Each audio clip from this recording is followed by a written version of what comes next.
নমস্কার বন্ধুরা, স্বাগত জানাই আপনাদের গল্পের আসরে।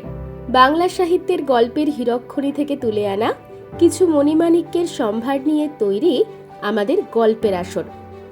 আমাদের আজকের গল্পটি লেখক রূপম রায়ের কলমে একটি রোমহর্ষক অ্যাডভেঞ্চার থ্রিলার গল্প, যার নাম ক্যানিবালিজমের রহস্যভেদ। আপনারা পুরো গল্পটা শুনে কমেন্ট করে বলে যান গল্পটা কেমন লাগলো। তাহলে বেশি কথা না বলে শুরু করা যাক আমাদের আজকের নিবেদন।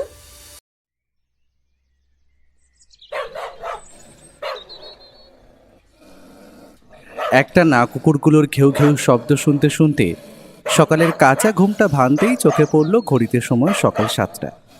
সময়টা বসন্তকাল। জানলা দিয়ে একরাশ ঠান্ডা বাতাস এসে মাথার চুল এলোমেলো করে দিয়ে যাচ্ছে। জানলার কাজ গলে শব্দের উৎস সন্ধানে বাইরে চোখ মেলতেই দেখি, ও মা, ও যে বৌঠান, আমার শ্রদ্ধেয় প্রণম্য বৌদি এবং ব্যোমকেশের স্ত্রী।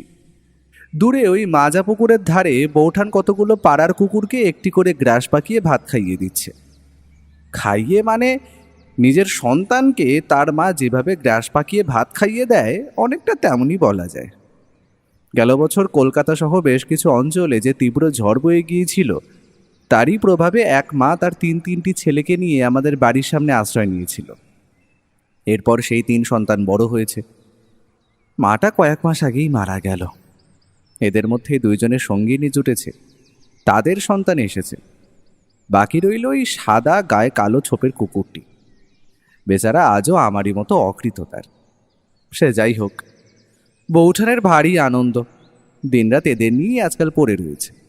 এখন সেই দৃশ্য দেখে কিঞ্চিত পুলকিত হচ্ছি বটে, তবে সত্যি বলতে এই কুকুর থেকে আমি নিরাপদ দূরত্ব বজায় রাখি।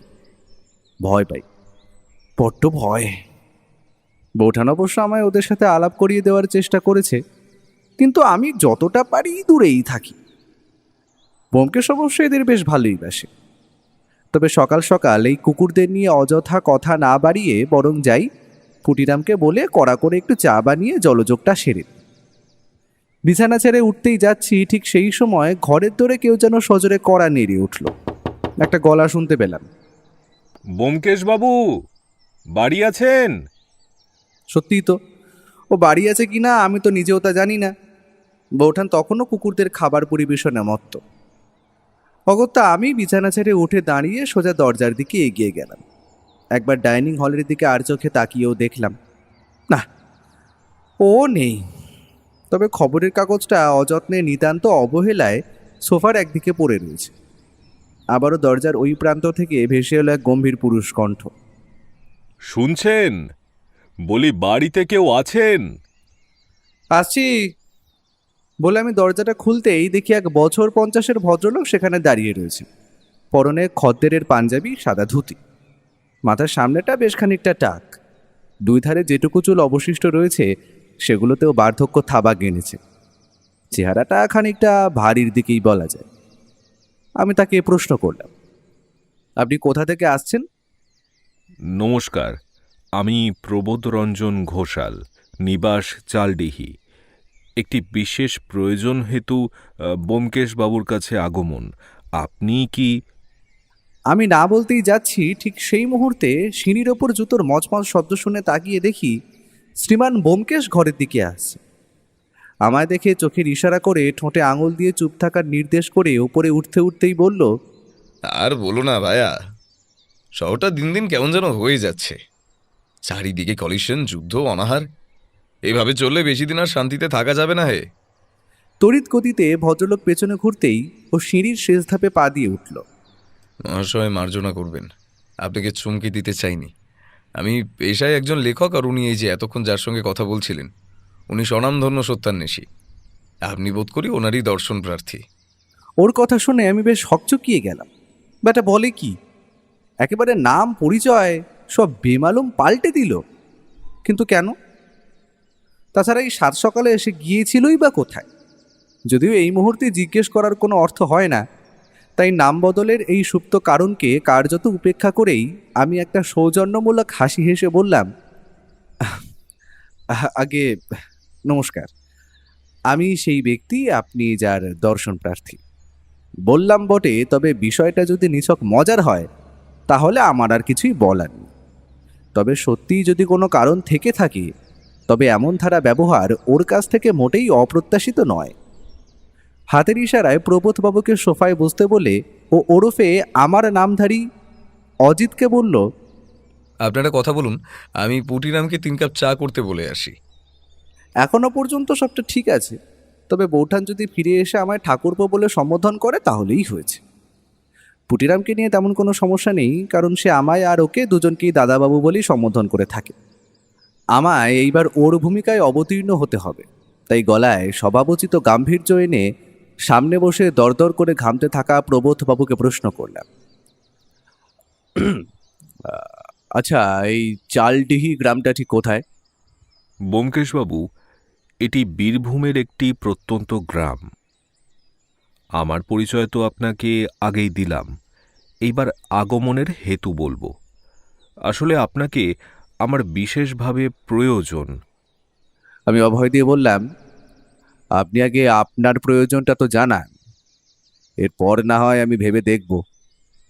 ভেবে দেখব বললে হবে না, আপনাকে আমায় সাহায্য করতেই হবে। আহা, কি মুশকিল!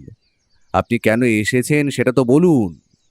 ঠিক তক্ষুনি ও নিজের হাতে একটা ট্রেতে করে 3 কাপ চা নিয়ে ডাইনিং রুমে প্রবেশ করলো। হ্যাঁ বলুন প্রবোধবাবু, নির্দ্বিধায় বলুন।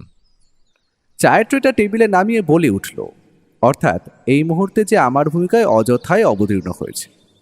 অযথা কি কি জানি, ওর তীক্ষ্ণতার বুদ্ধির প্রখরতার সামনে আমার সাহিত্য সত্তা বিশিষ্ট ধূসর মগজের বুদ্ধিমত্তা ঠিক খাপ খায় না।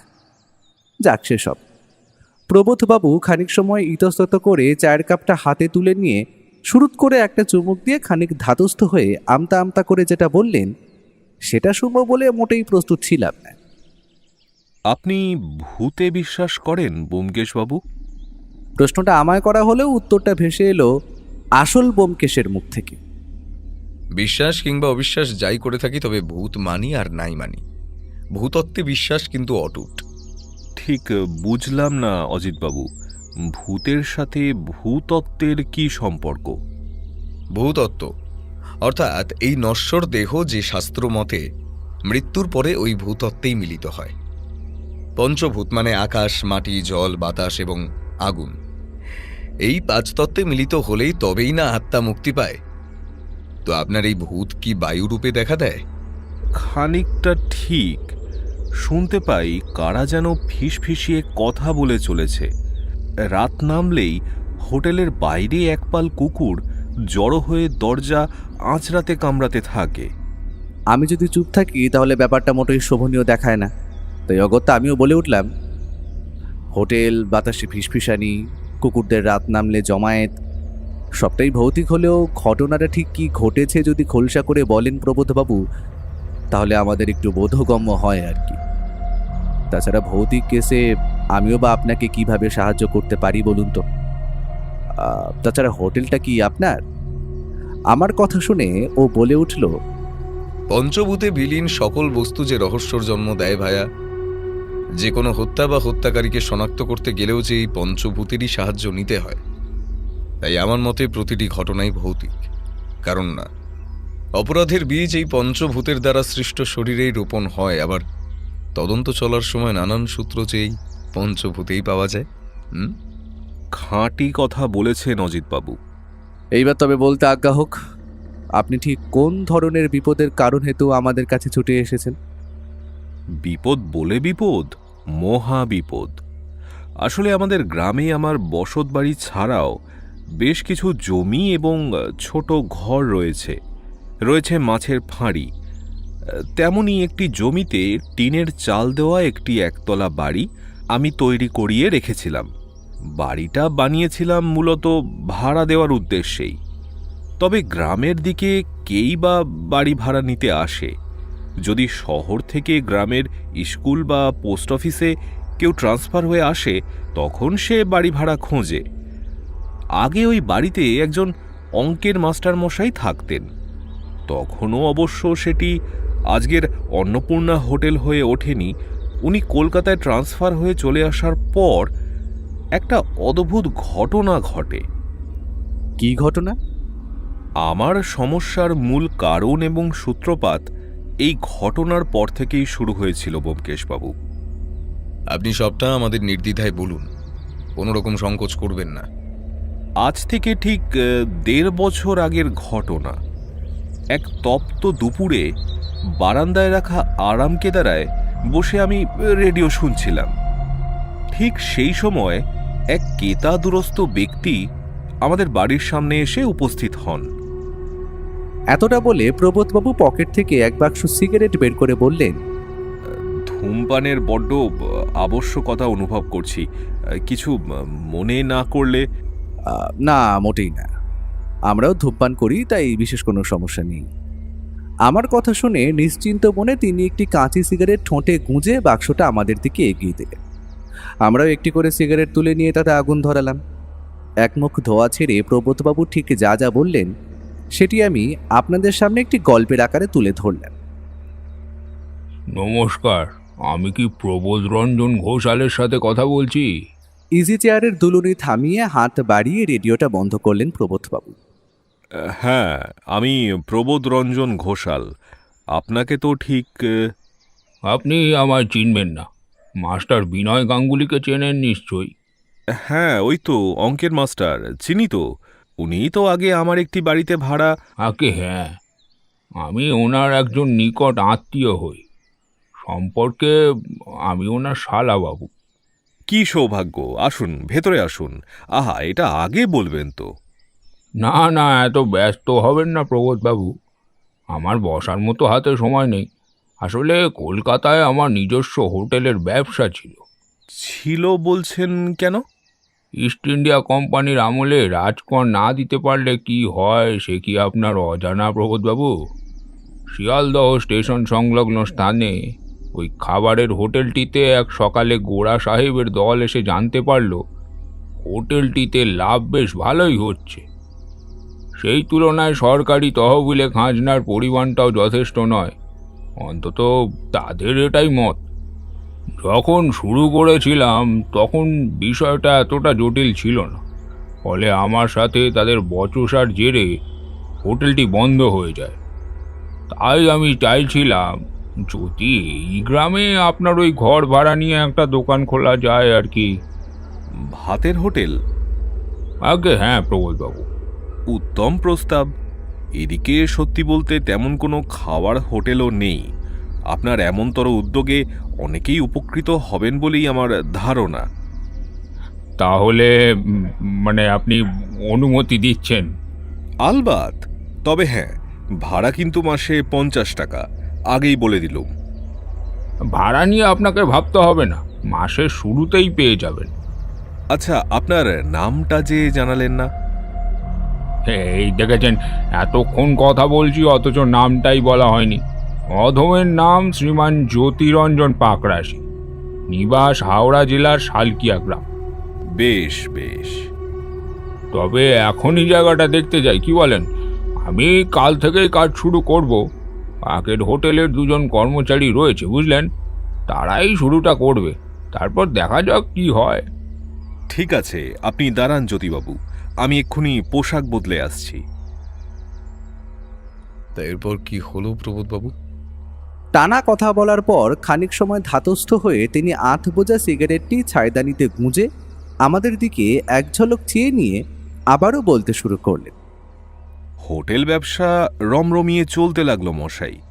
শুধু আমাদের গ্রাম নয়, আশেপাশের বহু গ্রাম থেকে মানুষ ছুটে আসতে লাগলো প্রতিটি রান্নার যেমন স্বাদ তেমনই ভালো ব্যবহার।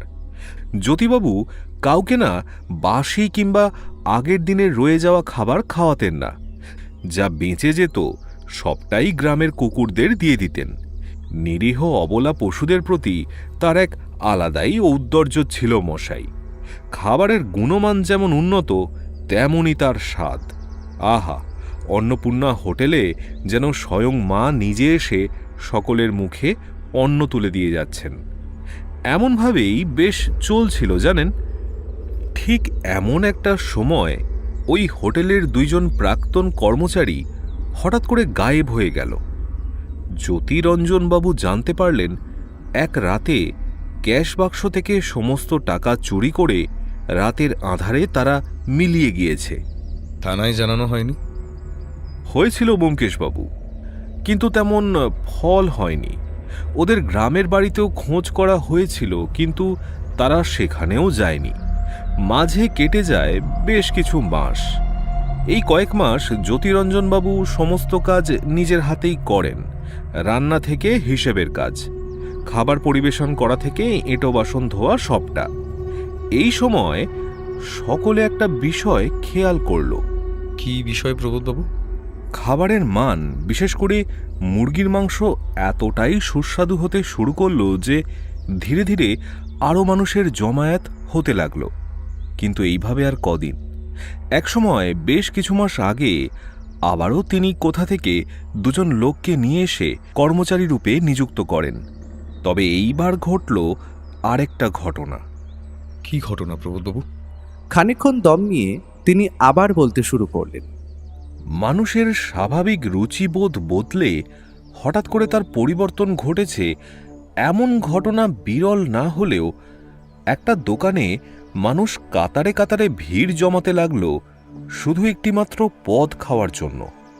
ডাল তরকারি নয়, মাছ নয়, মাংস, শুধুই মাংস। সেই মাংস আমিও খেয়েছি মশাই। এমন নরম তুলতুলে হাড়ছাড়া মাংস যে আদেও রান্না করা যায় সে তো আগে জানতাম না। ভিড় সামাল দিতে মাংসের পরিমাণ আরও বাড়াতে হলো। রাত নামলে একপাল কুকুরের গোটা দল দোকানের আশেপাশে ঘুরঘুর করতে থাকে, হিংস্র গর্জন করে দরজায় আঘাত করতে থাকে। তবে ব্যাপারটা এতটা হলেও বোধহয় ভালো হতো। কদিন আগে আবার জানতে পারলুম নতুন যে দুইজনকে কাজে নিযুক্ত করা হয়েছিল তারাও এক রাতে একইভাবে ক্যাশ বাক্সের তালা ভেঙে টাকা নিয়ে পালিয়েছে। আমি একটা বিষয় বুঝতে পারছি না প্রবোধবাবু, মালিক একই ভুল দুইবার করে কি করে? এটাও বুঝলাম না যে আপনি তো আপনার ভাড়া পেয়েই যাচ্ছেন, তাহলে ভূত, ভৌতিক ঘটনা এসব আপনাকে কিভাবে বিব্রত করে তুলছে? আমার কথা শুনে কপালের ঘাম মুছে নিয়ে তিনি বলে উঠলেন, ব্যোমকেশবাবু, বিষয়টা এতটাও সরল নয়। এইবার আমি আপনাকে যা বলতে চলেছি সেটা অবিশ্বাস্য হলেও সত্যি। ওই রাত আমি জীবনে ভুলব না। আমাদের গ্রামে প্রতি বছর যাত্রাপালা হয়। রাত তখন প্রায় 2:30। যাত্রাপালা করতে আপনাদের এই কলকাতা থেকেই লোক গিয়েছিল। শেষ হতে হতে ভোর হয়ে যেত, তাই আমি একাই বাড়ির পথে হাঁটা লাগালাম। অন্নপূর্ণা হোটেলের সামনে দিয়ে যেতেই যাব, ঠিক সেই সময় স্পষ্ট দেখলুম মশাই, একটা দীর্ঘদেহী মিশকালো শরীর দোকানের বিপরীতে যে তালদিঘি রয়েছে সেখানে দাঁড়িয়ে রয়েছে। তাকে ঘিরে রেখেছে জনা 10 কুকুর। সে হাতে কি যেন নিয়ে তাদের দিকে ছুঁড়ে ছুঁড়ে দিচ্ছে। ভাবলাম এত রাতে আবার কে? দিঘির ওই পাড়েই আবার শ্মশান। শরীরটা কেমন যেন ভারী হয়ে উঠল। আমি আর না দাঁড়িয়ে বাড়ির পথে হাঁটা লাগালাম। খানিকটা দূর গিয়েছি কি যাইনি, হঠাৎ পেছন থেকে একপাল কুকুরের হাড় হিম করা হিংস্র গর্জন ভেসে এলো। আমি দেখতে পেলাম সেই দীর্ঘ কালো অবয়ব তাদের সাথে আমার দিকে এগিয়ে আসছে। আমার কেন জানি না মনে হলো এই সাক্ষাৎ মোটেই বন্ধুত্বপূর্ণ নয়। আমি হনহনিয়ে হাঁটা লাগাতে পেছন থেকে ভেসে এলো এক পৈশাচিক গলা। কথাটা শেষ করে খানিক দম নিয়ে প্রবোধবাবু আবারও বলে উঠলেন, ওই কণ্ঠ কোনো মানুষের হতে পারে না। আমি প্রাণপণে ছুটতে লাগলাম। পেছনে একপাল কুকুরের গর্জন। আমি ছুটে চলেছি, পাগলের মতো ছুটে চলেছি। একসময় বাড়ির সামনে হুমড়ি খেয়ে পড়লাম, জ্ঞান হারালাম। এরপর কি হলো? নতুন একটা দিন, নতুন সূর্যোদয়। তবে সেই নতুন দিনের সূত্রপাত ঘটল একটু আলাদাভাবে। সেটা কেমন? পিশাচ। ব্যোমকেশবাবু, কখনো শুনেছেন মানুষ 2 হাত পায়ে হাঁটতে হাঁটতে কুকুরের মতো ভৌ ভৌ করছে? মানুষ দেখলে আক্রমণ করছে, আবার জল দেখলে দূরে সরে যাচ্ছে। আর একটু বিশদে বলুন প্রবোধবাবু। ব্যোমকেশবাবু, একদিকে মানুষ, অন্যদিকে পাড়ার কুকুর, সবাই দিনরাত ওই হোটেলে এক টুকরো মাংসের জন্য ভিড় জমাচ্ছে। এদিকে যখন তখন ওই কুকুরের দল মানুষকে আক্রমণ করছে। তারপরেই তারা পরিণত হচ্ছে পিশাচে, ঠিক যেমনটা আপনাকে বললাম। রাত নামলে আমার বাড়ির আশেপাশে কে যেন বলে চলেছে যে আমি নাকি মরতে চলেছি, আমার নাকি আয়ু ফুরিয়ে এসেছে। এই অসহ্য যন্ত্রণা আমি আর সইতে পারছি না। একটা কিছু করুন ব্যোমকেশবাবু। সোফা ছেড়ে উঠে দাঁড়ালো ব্যোমকেশ। একটা সিগারেট জ্বালিয়ে জানলার দিকে বাইরে চেয়ে কি যেন দেখিয়ে মুচকি হাসল, তবে কপালে চিন্তার রেখা স্পষ্ট। দেখুন, সেই যে বলেছিলাম না, ভূতত্ত্ব, এখানে সেটাই প্রযোজ্য। একদিকে আপনার ভূত দর্শন, অন্যদিকে পাড়ার কুকুরদের চারিত্রিক বৈশিষ্ট্যর আমূল পরিবর্তন। কুকুরের কামড়ে আপনার ভাষায় মানুষে পিশাচে পরিণত হওয়া, হঠাৎ করে অন্নপূর্ণা হোটেলে মাংসের পদের লোভে আকৃষ্ট হয়ে মানুষ এবং কুকুরের ছুটে আসা, 4 জন নিখোঁজ এবং ওই একই দিনে দোকানের মালিক অর্থাৎ জ্যোতিরঞ্জন বাবুর ভুল করে ক্যাশ বাক্সে টাকা রেখে যাওয়া, যেটা দিয়ে কর্মচারীদের গা ঢাকা দেওয়া, আপনার বাড়ির কাছে পিশাচের কণ্ঠ শুনতে পাওয়া, রাত নামলে সেই অজানা ব্যক্তির আগমন, সবটাই যেন একই সূত্রে গাঁথা। আচ্ছা, জ্যোতিরঞ্জন বাবুর কলকাতার বাড়ির ঠিকানা আপনি জানেন? না, তবে তিনি এই মুহূর্তে গ্রামের দক্ষিণের একটি পুরনো বাড়ি খানিকটা মেরামত করে একাই থাকেন। আচ্ছা, ওই মাস্টার মশাইয়ের বাড়ির ঠিকানা জানেন? হ্যাঁ, আমার ডায়েরিতে লেখা রয়েছে বই কি। তাহলে জ্যোতিরঞ্জন বাবুর ঠিকানাটাও নেননি কেন? মাস্টার মশাইয়ের শালা, তাই আর নেওয়ার প্রয়োজন বোধ করিনি আর কি। শুধু জানি হাওড়ার শালকিয়াতে থাকেন, ব্যাস এতটাই, যা আপনাদের আগেও বলেছি, কিন্তু ঠিকানাটা তো নিইনি। আচ্ছা, উনি শিয়ালদা স্টেশনের কোথায় দোকান খুলেছিলেন জানেন? না, সেটাও জানি না। ঠিক আছে, তা এই গোটা বিষয়ের মধ্যে অদ্ভুত কিছু যোগসাদৃশ্য রয়েছে। আমাদের শুরু থেকে সবটা জানতে হবে, তবে আপনারও সাহায্যের প্রয়োজন পড়বে বই কি। কি ধরনের সাহায্য চাইছেন? আচ্ছা প্রবোধবাবু, এই মুহূর্তে ওই হোটেলে জ্যোতিরঞ্জনবাবু বাদে আর কোনো কর্মচারী নেই, তাই তো? হ্যাঁ। মুচকি হেসে ও বলে উঠল, তাহলে ওনাকে আমি একজন কর্মচারী দিতে পারি। আপনি দেবেন? কিন্তু কেন? আচ্ছা, আপনার কি কোনোভাবেই এই জ্যোতিরঞ্জনবাবুকে সন্দেহ হয় না? কি নিয়ে, কোন ভিত্তির উপর দাঁড়িয়ে সন্দেহ করব বলুন দেখিনি? তাও বটে, তবে আপনি শিক্ষিত ব্যক্তি, তাই ভৌতিক ঘটনাকে ভূতের কাণ্ড পুরোপুরিভাবে না মনে করে আপনি সেখানে সুপ্ত কোনো অপরাধের গন্ধ পেয়েছেন। কে, তাই তো প্রবোধবাবু? ঠিক তাই। আমি চোখে যা দেখছি, যা শুনছি, কেন জানি না মানতে পারছি না। ঠিক আছে, আমি চাই আপনি আমাদের একজন লোককে ওই অন্নপূর্ণা হোটেলে একটা কাজের ব্যবস্থা করে দিন। আপনাদের লোককে মানে ঠিক বুঝলাম না। এতক্ষণে আমি ওর পরিকল্পনা খানিকটা আন্দাজ করতে পেরেছি। পুটিরাম নিরক্ষর এবং গ্রাম্য সমাজ ব্যবস্থায় বেড়ে ওঠা এক পরজীবী লতা হলেও সময় এলে সে বিরাট বটবৃক্ষকেও আষ্টে পৃষ্ঠে জড়িয়ে ধরে, তার মুখ দিয়ে পরিত্রাহী চিৎকার বের করানোর ক্ষমতা রাখে। ইংরেজি আর বাংলা হরফ চেনে, তবে যুক্তাক্ষর পড়তে এখনও শেখে নিয়েই যায়।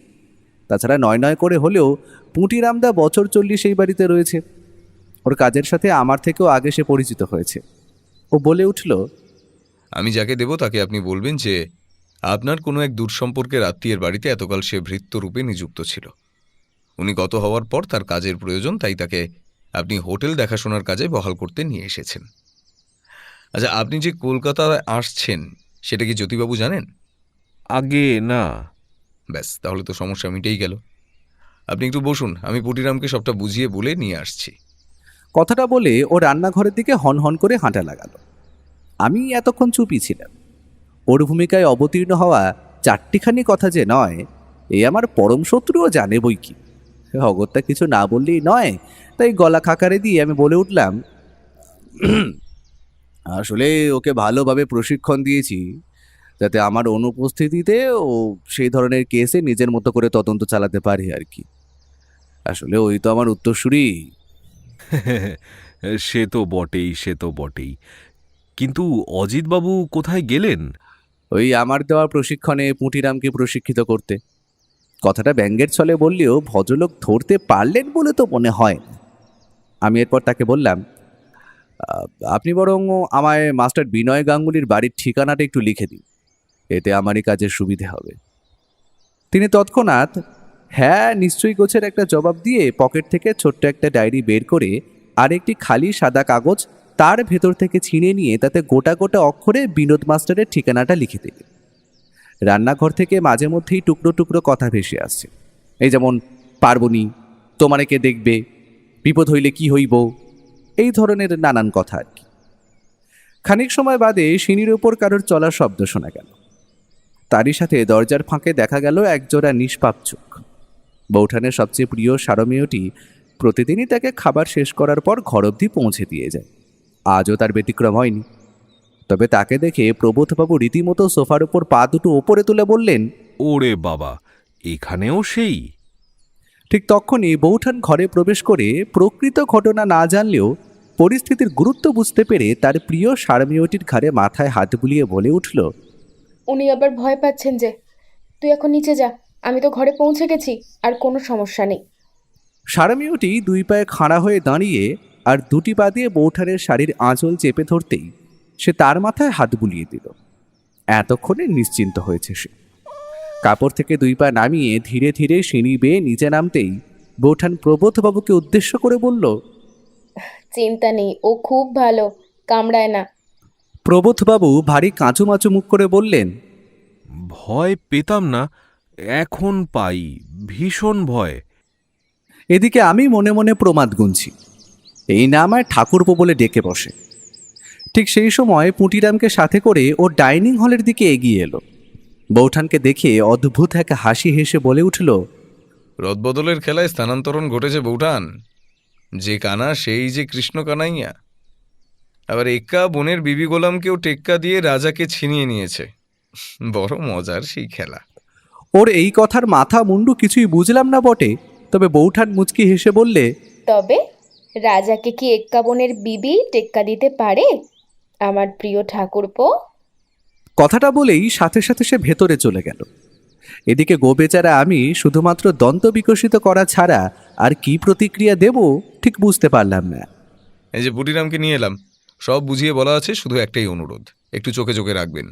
সে আমি রাখবো, তবে আপনারা যাবেন না? যাব, কিন্তু এদিকের কিছু কাজ শেষ করে তবেই যাব। ঠিক আছে, আমি আসি তাহলে। হ্যাঁ আসুন, চিন্তা করবেন না। এই জাল আমি কেটে আসল কুমিরকে টেনে তুলে তবেই দম নেব। কথাটা বলে গলায় বেশ খানিক কৌতুক এনে ও আবারও বলে উঠল, দারুণ অভিনয় হে ভায়া। প্রবোধবাবু পুঁটিরামকে নিয়ে চলে গেলে আমি ওকে প্রশ্ন করলাম, এই বলি হচ্ছেটা কি বলতো? আমারও সেই একই প্রশ্ন, হচ্ছেটা কি? অন্তর্মহল থেকে বেরিয়ে এলো বৌঠান। সেও একই প্রশ্ন ওর দিকে ছুড়ে দিল। হচ্ছেটা কি একটু বলবে?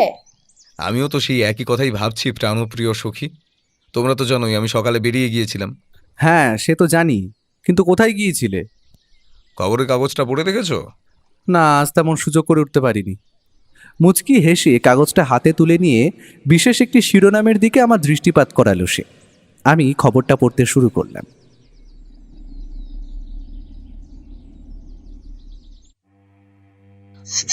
চুপ, আর একটাও কথা না। বেটা জানতে পারলে জানে মেরে দেবে। নগেনদা, তুমি কি ঠিক জানো? হ্যাঁ রে হ্যাঁ, আমি নিশ্চিত। যদি কোনো বিপদ হয় তখন? কিসের বিপদ কার্তিক? এতদিন ধরে তো অন্নপূর্ণা হোটেলে কাজ করছি, আর এটা জানবো না?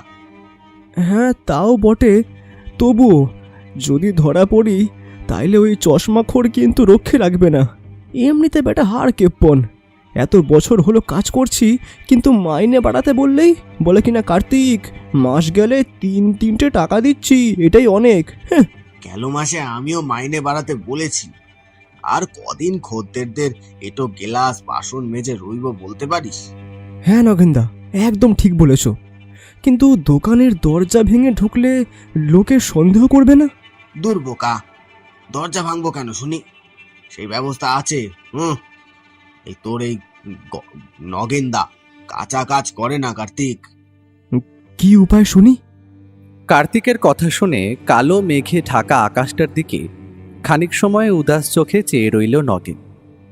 বাতাসের বেগ তীব্র হচ্ছে, থেকে থেকে কানে ভেসে আসছে বজ্র নিনাদ। দূরের ওই তাল দিঘির কালো জলে টুপটাপ করে ঝরে পড়ছে ফোঁটা ফোঁটা বৃষ্টি। কাঁধের ঝোলা থেকে ভারী সন্তর্পণে লম্বা শিক জাতীয় কিছু একটা বাইরে বের করে আনলো নগেন। আরে বাস, তুমি তো গুরু পুরো কামাল করে দিয়েছো হে নগেনদা। কিন্তু এর ব্যবহার জানো তো? না জানলে এনেছি কেন কার্তিক? কি করে জানলে গো? বলি, আগে চুরি টুরি করে বেড়াতে নাকি? হ্যাঁ হ্যাঁ, কারণ তোমার মতো একজন সাধারণ বেয়ারা, যাকে কিনা এতগুলো বৎসর ধরে শুধু এই মালিকের ভাই ফরমায়েশ খাটতে দেখছি, তার হাতে কিনা শীত কাঠি। ব্যাপারটা ঠিক বুঝে উঠতে পারছি না যে। তোর এত বুঝতে হবে না, আমি কাল রাতেই দেখছি মালিক ক্যাশ বাক্সে তালা চাবি না মেরেই হইন করে বেরিয়ে গেল। তাই বলি, এত তাড়াতাড়ি হোটেল কেন বন্ধ করলো? নগেনদা, আমাদেরকে তো ওই পুরো কুকুরের মতো খেঁদিয়ে তাড়িয়ে দিল। ও বেটা কবেই বা আমাদের মানুষ ভেবেছে শুনি। সেদিন ভুল করে খদ্দেরের একটা কাচের গেলাস তুলতে গিয়ে ভেঙে গিয়েছিল। এরপর সবার সামনে কি অপমানটাই না করলে। তুই তো সব জানিস কার্তিক, তুই সাক্ষী আছিস। হ্যাঁ হ্যাঁ, সে তো জানি নগেনদা। আমাকেও কি কম অপমান করেছে? ও তো আমাদের মানুষ বলেই মনে করে না। হ্যাঁ, আর না, অনেক হয়েছে। যা টাকা পাবো ভাগ বটাটা করে চালডিহি গ্রাম ছেড়ে কলকাতায় চলে যাবে। ওখানে আমি আর তুই মিলে নতুন করে নিজেদের ব্যবসা শুরু করব। বলো কি, ভাতের হোটেল খুলবে? হ্যাঁ রে হ্যাঁ, তবে আর কইছি কি, ওই গোড়ামুখ লাল সাহেব আমাদের ধরতেও পারবে না। কিন্তু একটা কথা যে আমি কিছুতেই বুঝতে পারছি না নগেনদা। কি বলবো কার্তিক? প্রত্যুত্তরে কার্তিক কিছু একটা বলতেই যাবে, ঠিক সেই সময় কতগুলো কুকুর উচ্চস্বরে ভো ভো করতে করতে দল বেঁধে তালদিঘির পাড়ের দিকে ছুটে গেল। হাত ঘড়িতে রাত তখন 10:05। কলকাতা শহর এই মুহূর্তে হ্যাজাক লণ্ঠনের উজ্জ্বল আলোয় রাতের প্রহর গুনছে। তবে এই গ্রাম যেন এখনই শ্মশানপুর। রাস্তায় একটিও জনমানুষের চিহ্ন অবধি নেই। নগেন আর কার্তিকের কৌতূহলী চোখ দুটো অজানা কারণেই ওই দিঘির দিকে চলে গেল। একপাল কুকুর হিংস্র গর্জন করে গড় গড় শব্দ করতে করতে খুব সম্ভবত দিঘির পাড়ে পড়ে থাকা কিছু একটা দাঁতে টেনে নিয়ে কুচি কুচি করে ছিঁড়ে যাচ্ছে। একবার হাতের টর্চটা জ্বালালো কার্তিক। টর্চের জোরালো আলো গিয়ে পড়ল তাল দিঘির পাড়ে। বিরাট দিঘির ওই প্রান্তেই শ্মশান। একরাশ কুণ্ডলীকৃত আগুনের লেলিহান শিখা কালো আকাশের বুকে ছড়িয়ে যাচ্ছে।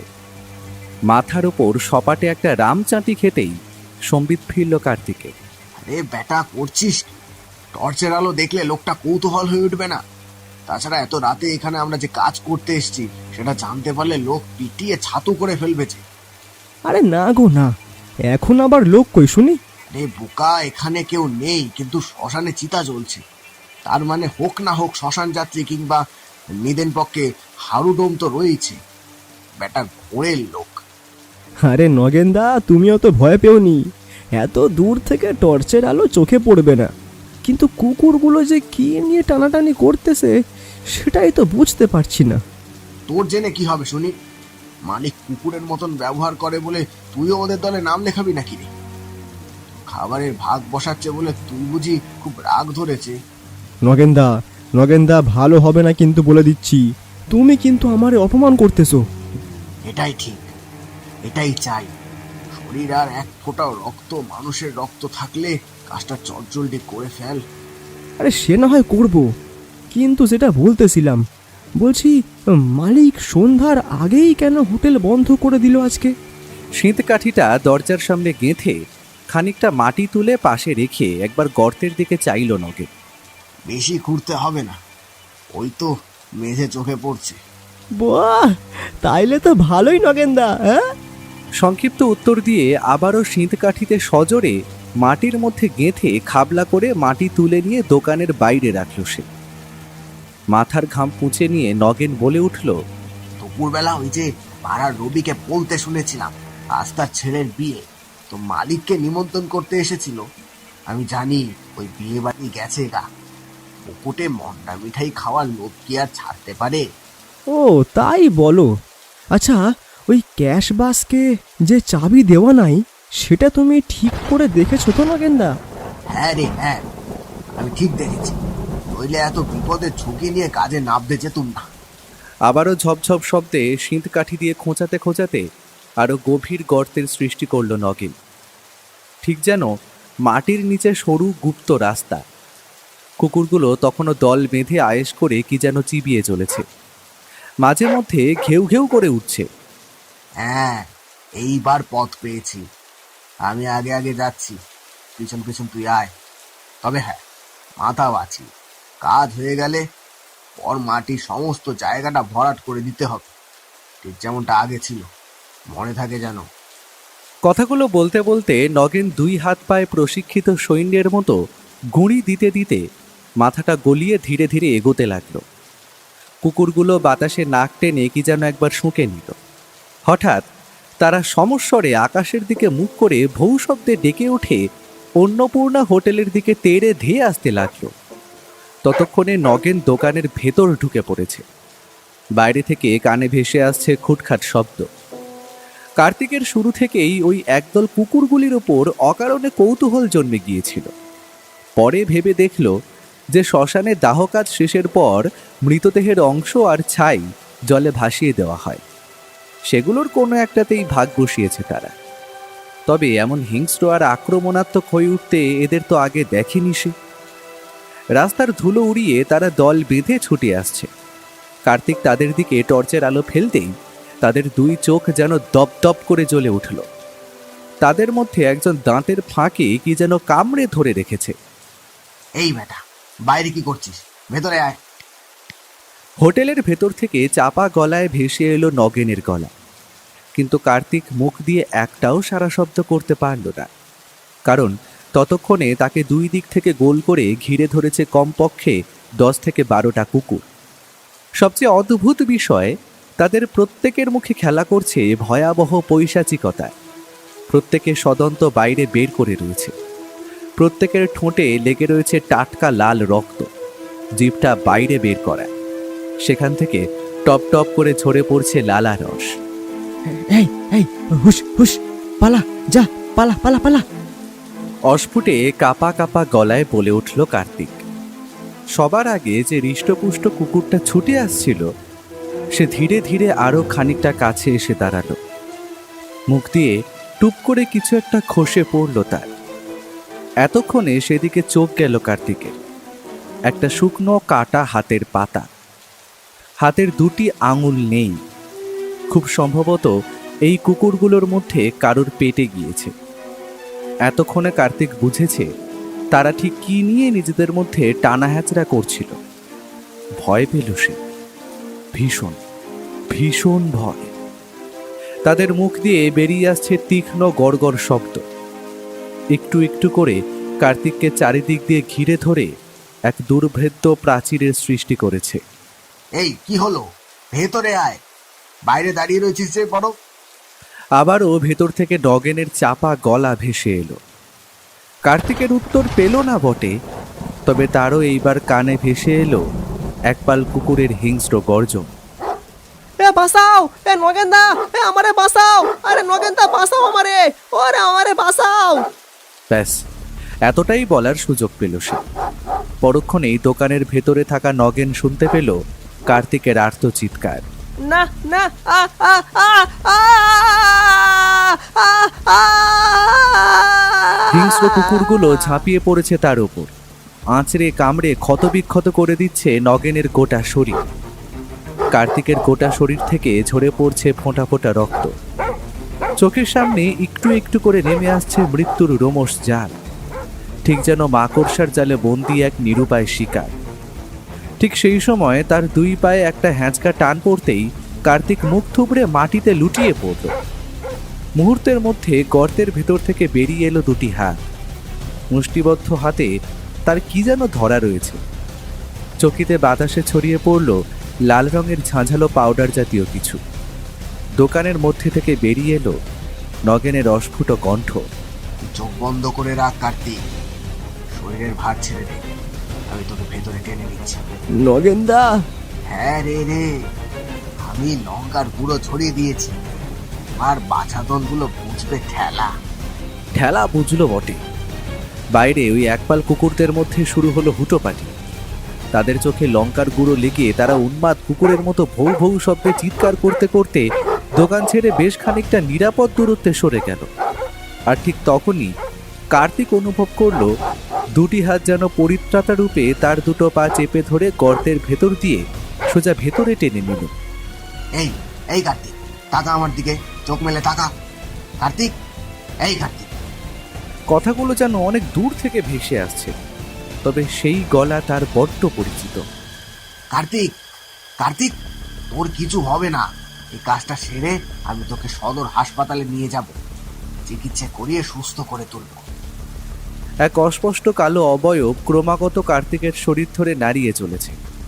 হাত এবং পায়ের বিভিন্ন অংশে নখ আর দাঁতের দাগ, সারাটা শরীর জ্বরে পুড়ে যাচ্ছে।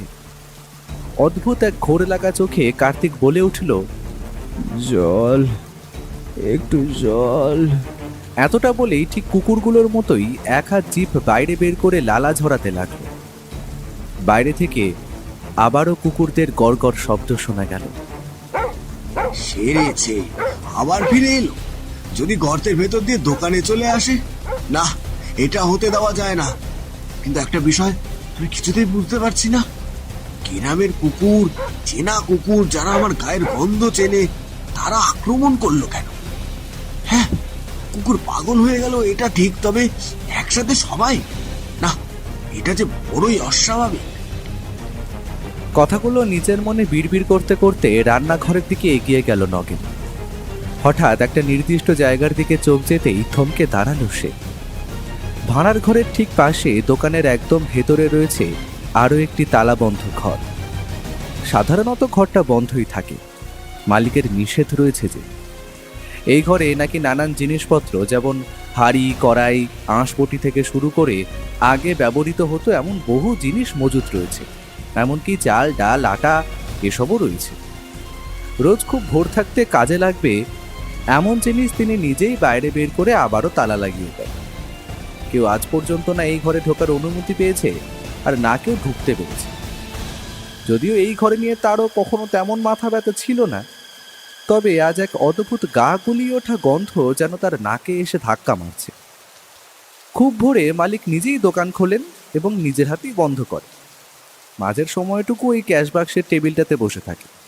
আবার কাজ শেষ হলে সকলকে বিদায় দিয়ে টাকা পয়সা গুছিয়ে নিয়ে নিজের হাতে দোকান বন্ধ করে।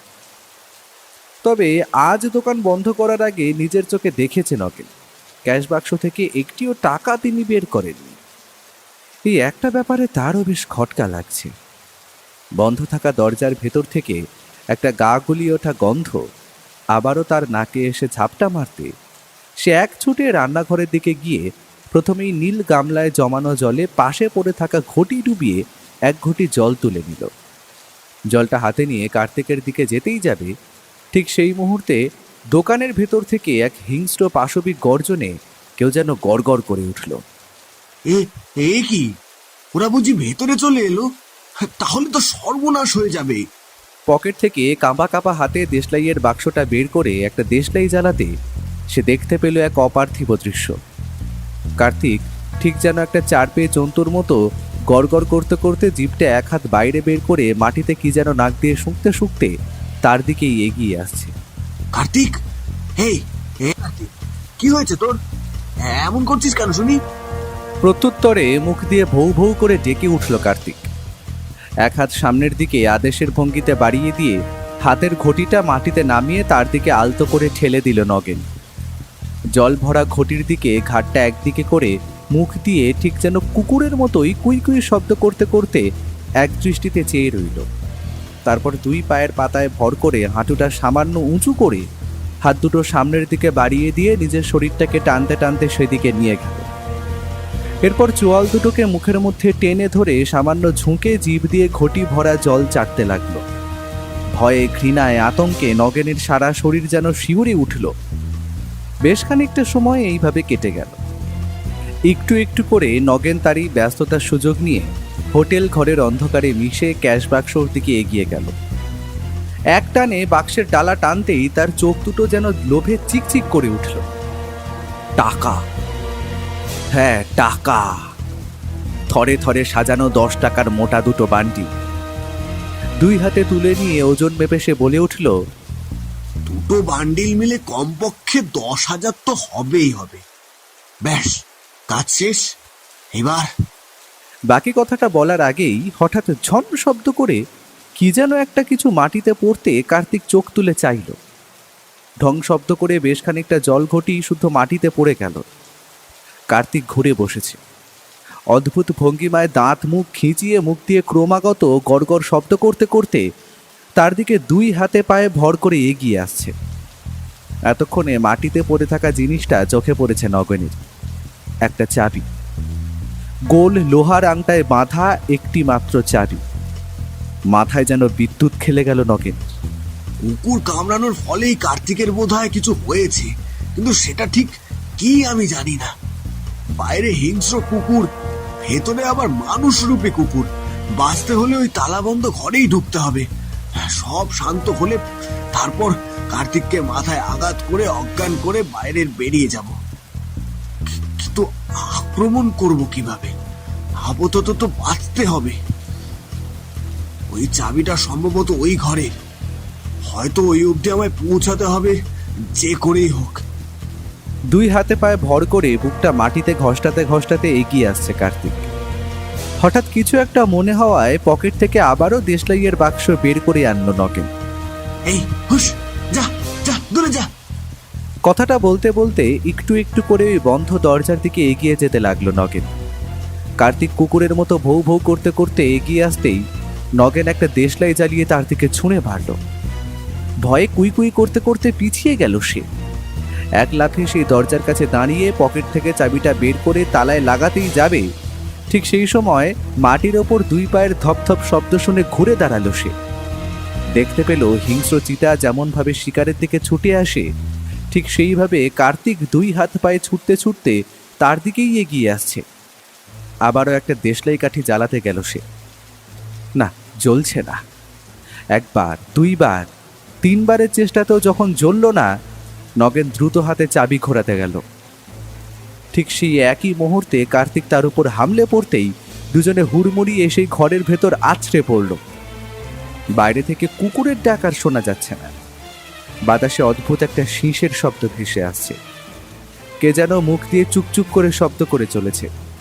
তবে ঘরের ভেতর তখন এক নারকীয় কাণ্ডের দৃশ্য রচিত হয়ে চলেছে। অনেক সহ্য করেছি, অনেক। আর না, শালা বেকুব, তুই নিজেও মরবি আমাকেও মারবি। ভেবেছিলাম তোকে সাথে নিয়ে নতুন কিছু শুরু করব, একটা নতুন ভাতের হোটেল। তুই আর আমি মিলে এক নতুন দুনিয়া করব।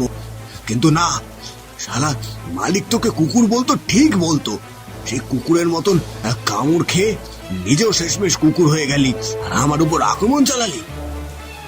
হাঁপাতে হাঁপাতে কথাগুলো বলতে বলতে একটা অদ্ভুত ঘসঘস শব্দে কি যেন করে চলেছে সে। তবে যাকে বলে চলেছে তার পক্ষ থেকে ঠিক যেইভাবে কুকুরেরা মরণ আর্তনাদে কুইকুই করে ডাকতে থাকে তেমনটা শোনা যাচ্ছে। রক্তাক্ত আঁশবটিটা শেষবারের মতো মাথার ওপর তুলে ধরল নগেন। কুকুরের মৃত্যু কুকুরের মতনই ঘটে, এবার সব শেষ। বিকট চিৎকার করে বটিটা তার গলার ওপর সজোরে নামিয়ে আনতেই মাথাটা এক কোপে দূরে ছিটকে পড়ল কার্তিকের। ফোয়ারার মতো রক্ত ছিটকে গিয়ে লাগলো নগেনের চোখে মুখে। ঢং শব্দ করে বটিটা খসে পড়ল মাটিতে। এতক্ষণে তীব্র অনুশোচনা গ্রাস করেছে তাকে। হাউ হাউ করে ডুকরে কেঁদে সে বলে উঠল, এ আমি কি করলাম? হায় ঈশ্বর, আমি কি করলাম? মেরে ফেললাম বন্ধুকে নিজের হাতে খুন করে। না আর না, এবার পালাতে হবে, নইলে ধরা পড়ে যাবো। যে ঘরের ভেতর ঢোকা মাত্র ভাগ্য ভালো যে অন্ধকার হাতরে ওই বটি হাতের কাছে পেয়েছিলাম, নইলে তো একটু হলেই কার্তিক আমার গলায় দাঁত বসাতে যাচ্ছিল। হঠাৎ মাথার উপরে কি যেন ঠেকায় সম্বিত ফিরল নগেন। পকেট থেকে দ্রুত হাতে দেশলাইটা বের করে আবারও জ্বালালো সে। খানিকক্ষণের চেষ্টায় দেশলাই বাক্সর গায়ে লেগে থাকা বারুদেই ঘষা খেতেই কাঠিটা এইবার দপ করে জ্বলে উঠল। জ্বলতে থাকা কাঠির উজ্জ্বল আলোয় এইবার তার যা চোখে পড়ল তাতে তার শরীরের রক্ত বরফের মতো ঠান্ডা হয়ে গেল। সে দেখতে পেল মাথার উপরে ঝুলছে সাদা হয়ে যাওয়া ফ্যাকাশে বিবর্ণ দুটি পা। একটা মানুষের শরীর যেটা আগাগোড়া চটের বস্তা দিয়ে ঢাকা। কড়িকাঠ থেকে ঝুলতে থাকা শক্ত লোহার আংটাতে খুব সম্ভবত দড়ি দিয়ে বস্তাবন্ধী সেই মৃত শরীরের গলা পেঁচিয়ে রাখা হয়েছে। এসব কি? একটা নয়, পরপর দুটো লাশ সেখানে ঝুলছে। লাশ? এ ঘরে লাশ? আমার পুলিশে খবর দিতে হবে, নইলে যে বিপদ। এইসবের পিছনে কে রয়েছে? মালিক? কিন্তু কেন? সে মনে সাহস সঞ্চয় করে একটি মৃতদেহ টান মেরে মাটিতে নামাতেই যাবে, ঠিক সেই সময় হোটেলের দরজা খোলার শব্দ হলো। একটা অদ্ভুত শীষের শব্দ কানে আসছে। জোরালো টর্চের আলো ফেলে কে যেন ঘরের ভেতর প্রবেশ করছে। পেছন পেছন তাকে অনুসরণ করতে করতে এগিয়ে আসছে সেই একপাল কুকুর। সেই একটানা অদ্ভুত শীষের শব্দটা যেন মনের ভেতর অদ্ভুত এক ভাবনার জন্ম দিচ্ছে। ভয় নাকি আনন্দের অনুভূতি, তা বোঝার উপায় নেই। টর্চের আলোর ওই প্রান্তে কে রয়েছে তা বোঝার উপায় নেই। জুতোর মচমচ শব্দ, কুকুরদের একটানা ঘেউ ঘেউ, আর তারই সাথে ঠিক সেই মুহূর্তে পরপর দুটো ঘটনা ঘটল। ধপ করে কি একটা যেন মাটিতে আছড়ে পড়ল। তারই সাথে ভেসে এলো এক গুরু গম্ভীর পুরুষালী গলা। বাতাসের কলে ইঁদুর নড়ে, ধেয়ে আসিল বিড়াল ছানা। শিকার না শিকারী, খেয়ে হইবে বদ্ধ, খেয়েই বা পড়িবে ধরা। আবারও মুখে সেই একই চেনা শীষের শব্দ যা নগেন আগেও শুনেছে। মুহূর্তের মধ্যে কুকুরগুলো তীর বেগে নগেনের দিকে ছুটে এলো। নগেন শেষবারের জন্য বাঁচার আকুল প্রার্থনা জানিয়ে বলল, ছেড়ে দাও, ছেড়ে দাও আমায়, মুক্তি দাও। টর্চের আলোটা বার কয়েক নড়ে উঠল। আলোর বিপরীতে জমাট বাঁধা অন্ধকারে ডুবে থাকা সেই মিশকালো অবয়ব হো হো শব্দে অট্ট হাসি হেসে বলে উঠল, রাজা গেল, রাজত্ব গেল, তবু ঢাল তলোয়ারহীন রাজা আঁকড়ে ধরিয়া রহিল সিংহাসন। ভাঙবে তবুও মচকাইবে না। আজব তুমি এক আহাম্মক বাছাধর। কুকুরগুলো ততক্ষণে চারিদিক দিয়ে ঘিরে ধরেছে তাকে। দুই দিক থেকে দুইজন তার পরনের কাপড় টেনে ছিঁড়ে দিল। বেশ কয়েকটা কুকুর তার হাত, কোমর আর পায়ের বিভিন্ন স্থান থেকে খাবলে তুলে নিল মাংস। ধপ শব্দে ঠিক কার্তিকের গলা কাটা মৃত শরীরের ওপরেই পড়ল সে। পরক্ষণেই আবারও সেই শিশির শব্দ ভেসে এলো, এবং এরপরেই দুটি তাগড়াই কুকুর দুই দিক থেকে তার কণ্ঠনালী টেনে ধরতেই খানিক সময় ছটফট করতে করতে তার গলার সরু লাল নলি মাটিতে ছিঁড়ে গড়িয়ে পড়ল। আরেকটি কুকুর এসে তার মাথার চুল ধরে এক কামড়ে মাথাটা ছিঁড়ে নিতেই ঠিক কার্তিকের কাটা গলার ওপর অদ্ভুতভাবে তার মাথাটা এসে পড়ল। সেই দৃশ্য দেখে সামনে দাঁড়িয়ে থাকা লোকটা হোটেল কাঁপিয়ে হো হো শব্দে হাসতে হাসতে ব্যঙ্গ করে বলে উঠল, এ কি অদ্ভুত বিড়ম্বনা! একের শরীরে অন্যের মাথা, সৃষ্টি যে রসাতলে। সৃষ্টি যে রসাতলে। এরপর কুকুরগুলোর দিকে তাকিয়ে আদেশের সুরে বলে উঠল, ব্যাস, আর না, তোরা ভাগ পাবি, তবে তার আগে যে আবার অনেক কাজ বাকি।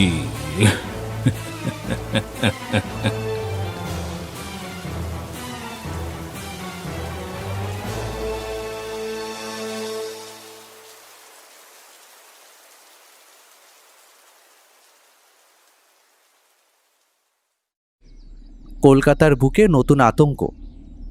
শিয়ালদহ স্টেশন সংলগ্ন বেশ কিছু এলাকায় ইতিমধ্যে কুকুরের আতঙ্ক ছড়িয়েছে।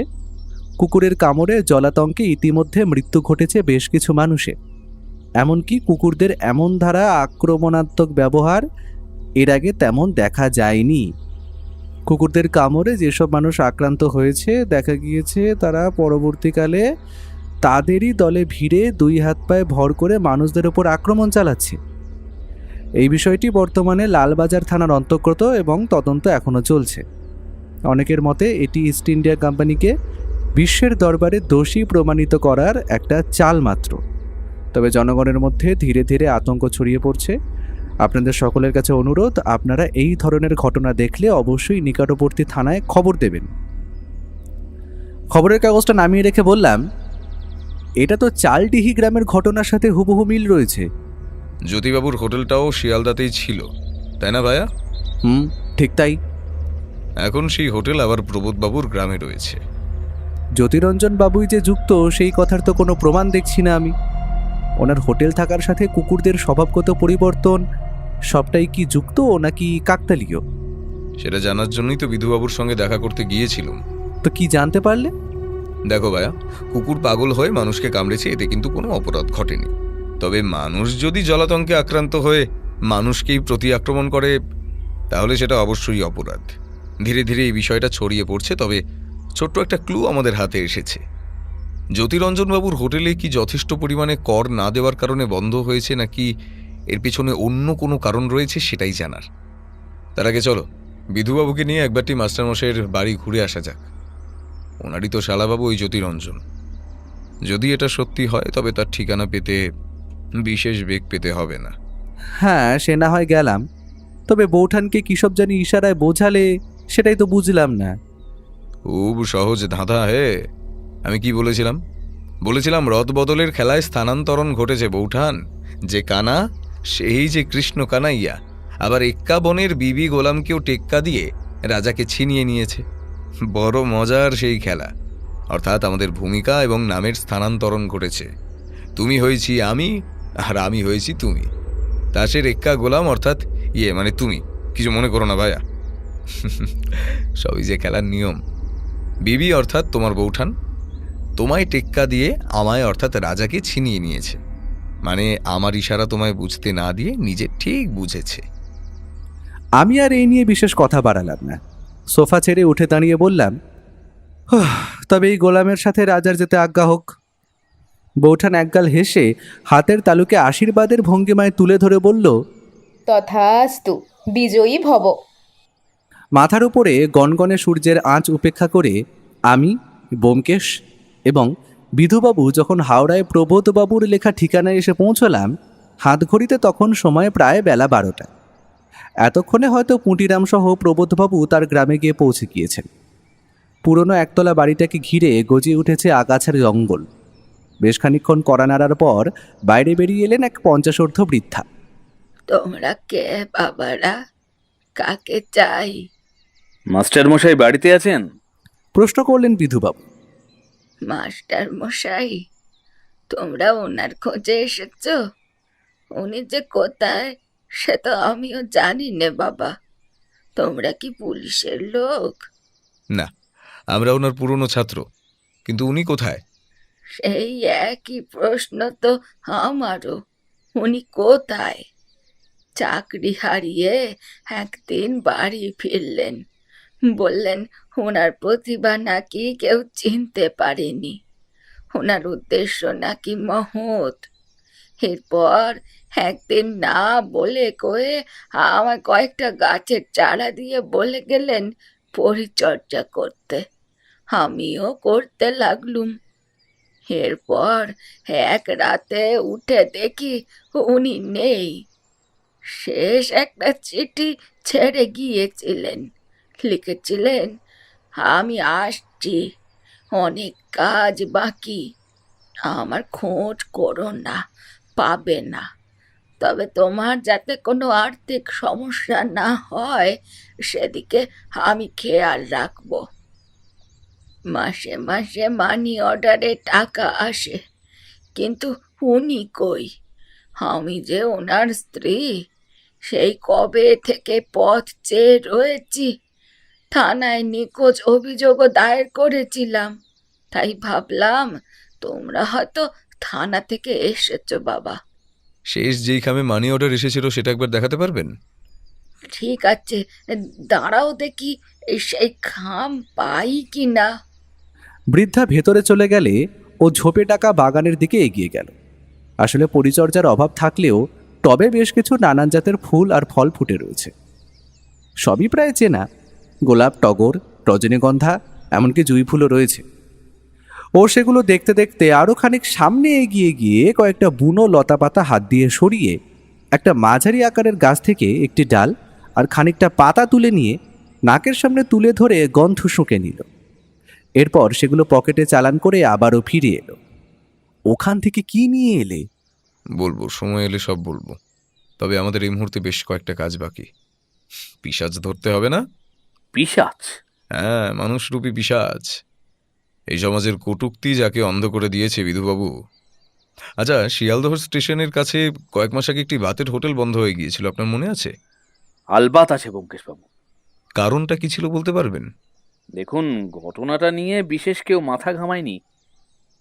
আসলে লোকটা বেআইনিভাবে রাস্তা দখল নিয়ে ভাতের হোটেল চালাচ্ছিল। দোকানে বেশিরভাগ সময় ভিড় লেগে থাকতো, ফলে স্টেশনে ঢোকার মুখে নিত্যযাত্রীদের বেশ সমস্যার মুখে পড়তে হয়েছিল। আর তাছাড়া কি বিধুবাবু? ওই অঞ্চল থেকে বেশ কিছু ভিক্ষুক হঠাৎ করে গায়েব হয়ে গিয়েছিল। ভিখারিদের নিয়ে কেই বা মাথা ঘামায়। এরপর সেই দোকানের মাংসের পদ ভীষণভাবে জনপ্রিয়তা লাভ পায়। মানুষ একবার খেলে বারবার ছুটে আসতে থাকে। বলা ভালো, নেশাগ্রস্তের মতো ছুটে আসে। ভিড়ে আরো বাড়তে থাকে, ফলে প্রশাসনকে হাল ধরতেই হয়। দোকান উঠে যাওয়ার পর থেকে কুকুরদের হিংস্র আচরণ বাড়তে থাকে। তারা মানুষকে আঁচড়াতে কামড়াতে শুরু করে। যারা আক্রান্ত হয় তারাও একইভাবে অন্যান্য মানুষকেও আক্রমণ করতে থাকে। কি তাই তো বিধুবাবু? ঠিক তাই। দোকানের মালিক তারপর থেকেই বেপাত্তা। যদিও এইসব ঘটনার সঙ্গে তার যে কোনো রকম যোগসূত্র রয়েছে সেটা পুলিশ বুঝতেও পারেনি। এই মুহূর্তে এই একই ঘটনা চালডিহি গ্রামেও ঘটে চলেছে। ঠিক সেই সময় একটা খালি খাম হাতে হাজির হলেন সেই বৃদ্ধা। খামটা হাতে নিয়ে নেড়েচেড়ে ডাক টিকিটের দিকে চোখের ইশারায় আমায় তাকাতে বলল। আমি সেদিকে ভালোভাবে লক্ষ্য করে দেখলাম টিকিটটা বীরভূম পোস্ট অফিসের। এরপর ও সেই খাম বৃদ্ধার হাতে ফিরিয়ে দিয়ে বলল, আচ্ছা, মাস্টারমশাই কি কোনো নেশা করতেন? নেশা? কেন বাবা, তুমি জেনে কি করবে? তুমিও কি বাকিদের মতো ওনার ভাবমূর্তি নষ্ট করতে চাও? বলি, মানুষটাকে আর কত কষ্ট দেবে তোমরা? বৃদ্ধার এমন রাগের কারণ খুব স্বাভাবিকই বটে। নিজের স্বামীর নিন্দে কেই বা শুনতে পছন্দ করে। তবে চাকরি যাওয়া, ওনার নিখোঁজ হওয়া, বাড়িতে মাসে মাসে টাকা পাঠানো, সবটাই কি কাকতালীয়? উনি কোথায় রয়েছেন সেটা কেউ জানে না। এখন উপায় একটাই, ওই গ্রামে গিয়ে সবটা নিজের চোখে দেখে আসা, বিশেষ করে ওই মাংস। না, সবটা কেমন জানি গুলিয়ে যাচ্ছে। বৃদ্ধাকে উদ্দেশ্য করে ও বলে উঠল, তাকে বদনাম করার কোনো অভিপ্রায় আমার নেই, শুধু জানতে চেয়েছিলাম। আজ চলি, ওনার কোনো খবর পেলে নিশ্চয়ই জানাবো। তবে একটা শেষ প্রশ্ন করতে চাই, আপনাদের কটি সন্তান? একটিও না।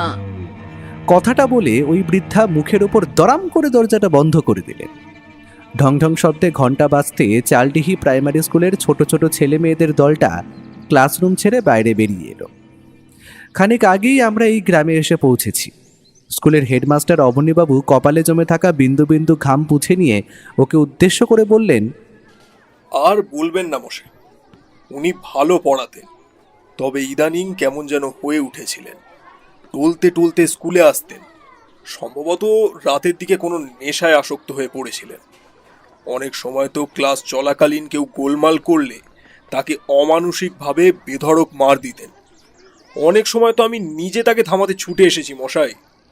এগুলোই কি তার চাকরি যাওয়ার কারণ অবনীবাবু? আজ্ঞে না, তবে সেবার স্কুল কমিটি থেকে ইন্সপেক্টর এলেন। সেদিনও উনি রীতিমতো নিয়ন্ত্রণের বাইরে চলে গিয়েছিলেন। কিছু একটা নেশা উনি করতেন, সেটা আমি নিশ্চিত। আসলে এই বয়সে এসে এমন জায়গায় ট্রান্সফার। তার মধ্যে শুনেছি ওনার বৈবাহিক জীবন তেমন সুখের ছিল না, সন্তানও হয়নি। এই সব মিলিয়ে যা হয় আর কি। স্কুল কমিটি থেকেই ওনার চাকরিটা খাওয়া হয়েছে, তবে ওনার বয়সের কথা মাথায় রেখে বিষয়টা পাঁচ কান করা হয়নি। বুঝলাম। আচ্ছা, আপনি গ্রামে যে নতুন ভাতের হোটেল হয়েছে সেখানে কখনো খেয়েছেন অবনীবাবু? আগে না, আমার তো কাছেই বাড়ি, অযথা হোটেলে যাওয়ার দরকার কি। ঠিক আছে, আচ্ছা আজ উঠি, পরে আসবো। নমস্কার আর প্রতি নমস্কারের পালা সেরে আমরা যখন বাইরে বেরিয়ে এলাম তখন ও আমায় বলল, নাটকের শেষ দৃশ্যটা তোমায় করতে হবে ভাইয়া, ভয় পেও না, পুটিরাম তো রয়েছেই। তুমি এই মুহূর্তে অন্নপূর্ণা হোটেলে যাও, তবে হ্যাঁ, মাংস ভাত অর্ডার করলেও কিন্তু মাংস ছুঁয়েও দেখবে না, বলবে তুমি বহিরাগত। ওগুলো প্যাকিং করে দিতে, তুমি ট্রেনে বসে খাবে, মনে থাকবে তো? হ্যাঁ, কিন্তু তুমি কোথায় চললে হে? আমি আর বিধুবাবু প্রথমে থানায় যাব, তারপর সেখান থেকে সোজা প্রবোধবাবুর বাড়ি। তুমি কাজ সেরে সামনের দিকে হাঁটতে হাঁটতে এগিয়ে আসবে। আজ রাতে একটা নতুন খেলা দেখবে ভাইয়া, ভয় পেও না জানো। আমি ঘাড় নেড়ে আর কোনো কথা না বাড়িয়ে অন্নপূর্ণা হোটেলের দিকে হাঁটা লাগালাম। গ্রামে এই একটাই হোটেল, তাই খুঁজে পেতে বেশি সময় লাগলো না। সময় প্রায় সন্ধে। এই হোটেল বন্ধ হতে হতে রাত 8টা বাজে। আমি হোটেলের ভেতরে গিয়ে দাঁড়াতে অদ্ভুত বিষয় চোখে পড়ল। ইতিউতি ছড়িয়ে রয়েছে বেশ কয়েকজন। থেকে থেকে অদ্ভুত এক ঘোরের মধ্যে তারা বলে চলেছে, মাংস কই, মাংস, মাংস দে। মাংসের গামলা হাতেই এই টেবিল সেই টেবিল ছোটাছুটি করে চলেছে পুঁটিরা। আমায় দেখে উদ্ভাসিত হয়ে কিছু একটা বলতেই যাচ্ছিল, কিন্তু আমি তাকে চোখের ইশারায় চুপ থাকতে বললাম। হঠাৎ ক্যাশ কাউন্টার থেকে এক বছর 40-এর ভদ্রলোক আমার দিকে চেয়ে বলল, গ্রামে নতুন বুঝি? আগে হ্যাঁ। বেশ বেশ, তা কোথায় উঠেছ? কার বাড়ি? আগে আমি পাশের স্টেশনে যাব। শুনেছিলাম আপনার দোকানে ভালো মাংস ভাত পাওয়া যায়, তাই নিতে এসেছি। বেশ করেছ, যাও টেবিলে গিয়ে বসো, আমি খাবার পাঠাচ্ছি। আগে খাবারটা বেঁধে দিলে ভালো হয়, আমি আসলে ট্রেনে বসে খাবো আর কি। কথাটা শুনে উনি ভ্রু কুঁচকে আমার দিকে চাইলেন। এতক্ষণে ভালোভাবে ওনাকে লক্ষ্য করলাম। দীর্ঘ রিজু গড়ন, দাড়ি গোঁফ কামানো, চোখে সোনালি ফ্রেমের চশমা, মাথার কালো চুল, ব্যাক ব্রাশ করা, হাতে সোনাটা কোম্পানির দামি ঘড়ি, উজ্জ্বল ডায়াল। দেখলেই বোঝা যায় ব্যবসা বেশ ভালোই জমেছে। এখন এখানে বসে খাবেন না বলছেন? আগে না, আমার একটু তাড়া আছে, খানিক বাদেই ট্রেন। ঠিক আছে, তবে যাবার পথে সাবধান। কেন বলুন তো? পাড়ার কুকুরগুলো আবার আমার দোকানের রান্না ভারী পছন্দ করে, এই যা, বুঝলেন কি না? ও, সেই নিয়ে আপনি ভাববেন না, কুকুর প্রাণীটা আমার বেশ প্রিয়। বটে, ঠিক আছে, আপনি যা ভালো বুঝবেন। এরপর তিনি পুঁটিরামকে নির্দেশ দিতে সে মাংস ভাত আমায় প্যাক করে এগিয়ে দিতে দিতে গলার স্বর খাদে নামিয়ে বলে উঠল, খাবেন নি দাদা বাবু, ভুলেও খাবেন নি। এখানে কিছু একটা চলতেছে যা আমিও বুঝতে পারতেছি না। যে খায় সেই পাগল হয়ে এই হোটেলে আবারও খাওয়ানোর লেগা ছুটে আসে। চিন্তা করো না, ওর করা নির্দেশ আছে, আমি এমন কিছু করব না, চিন্তা নেই। কিন্তু ওই ঘরে কি আছে? পুঁটিরামের ঠিক পেছনে একটা তালাবন্ধ ঘরের দিকে নির্দেশ করে বলে উঠলাম আমি। জানি না দাদা বাবু, উনি তো কখনো সবার সামনে খোলেন না। ভোরে উনি নিজেই বাজার করেন, আমি শুধু রান্নাটা করি। ঠিক আছে, আর কথা না, তুমি বরং কাজে ফিরে যাও। খাবারের প্যাকেটটুকু হস্তান্তর করার সময় যতটা কথা বলা সম্ভব বলে আমি দোকান থেকে বেরিয়ে পড়লাম। খানিক দূর যেতেই হঠাৎ আমার পেছন থেকে একটা অদ্ভুত পাশবিক গড়গড় শব্দ শুনে পেছনে ফিরতেই দেখি এক পাল কুকুর কখন যেন আমায় ধাওয়া করতে করতে এত দূর চলে এসেছে। ঘেউ ঘেউ শব্দ করে লেজটা সোজা খাড়া করে তারা আমার দিকে একটু একটু করে এগিয়ে আসতে লাগলো। আমি মনে মনে প্রমাদ গুনলাম, এই যে ভারী বিপদ। বাতাসে আমার হাতে ধরে থাকা মাংসের গন্ধ তীব্রভাবে ছড়িয়ে পড়েছে। তারা এগিয়ে আসছে, বাতাসের গতিতে তারা একে একে ছুটে আসছে। আমি এক পা করে পিছিয়ে চলেছি। হঠাৎ একটি কুকুর এসে পায়ে কামড় বসাতেই যাবে, ঠিক সেই মুহূর্তে অন্ধকারের বুক চিরে একটা জোরালো আলো দেখা গেল। একটা জিপ ঠিক আমার সামনে এসে দাঁড়ালো। আমি চেয়ে দেখলাম ও সাথে বিধুবাবু সেখানে বসে রয়েছে। সামনের সিটে একজন ড্রাইভার এবং পুলিশের উর্দি পরা একজন পুলিশ অফিসার, পেছনের সিটে জনা দুয়েক কনস্টেবল। ও বিদ্যুৎ বেগে শুন্ডে গুলি চালাতে কুকুরটা আমার পা ছেড়ে দূরে সরে যেতেই সে চিৎকার করে বলে উঠল, দেরি করো না ভাইয়া, উঠে পড়ো। আমি কোনো মতে জিপে উঠতেই ও বলল, যেতে যেতে এক পিস মাংস ওদের দিকে ছুড়ে দাও। আমি প্যাকেট খুলে এক পিস মাংস ছুড়ে দিতেই এক পাল কুকুর তার উপর ঝাঁপিয়ে পড়ল। জিপ 60-এর গতিতে চলতে লাগলো। ও প্যাকেটটা হাতে নিয়ে খানিকটা মাংস ছিঁড়ে নিয়ে মুখের ভেতর চালান করে চিবোতে চিবোতে বলে উঠল, আর যাই হোক, মুরগির মাংস মোটেই নয়। তাছাড়া এখানে বিশেষ ধরনের নেশার জিনিস মেশানো রয়েছে। খাওয়া মাত্র মাথাটা কেমন যেন ঝিম ধরে গিয়েছে। কি মেশানো রয়েছে ব্যোমকেশবাবু? খুব সম্ভবত আফিম। বলো কি হে? এর উত্তর খানিক বাদে পাবে। কথাটা বলে প্যাকেটটি বিধুবাবুর হাতে দিয়ে বললেন, কলকাতা ফিরে ল্যাব টেস্টের ব্যবস্থা করবেন, ফলাফল পেয়ে যাবেন। তবে মাংসটা যে কিসের ঠিক ধরতে পারছি না। খানিক বাদে জিপ এসে অন্নপূর্ণা হোটেলের সামনে গিয়ে দাঁড়াতে ও লাফ মেরে মাটিতে পা দিয়ে ক্যাশ কাউন্টারের দিকে এগিয়ে গেল। কাউন্টারে তখনও সেই ভদ্রলোক বসে রয়েছে।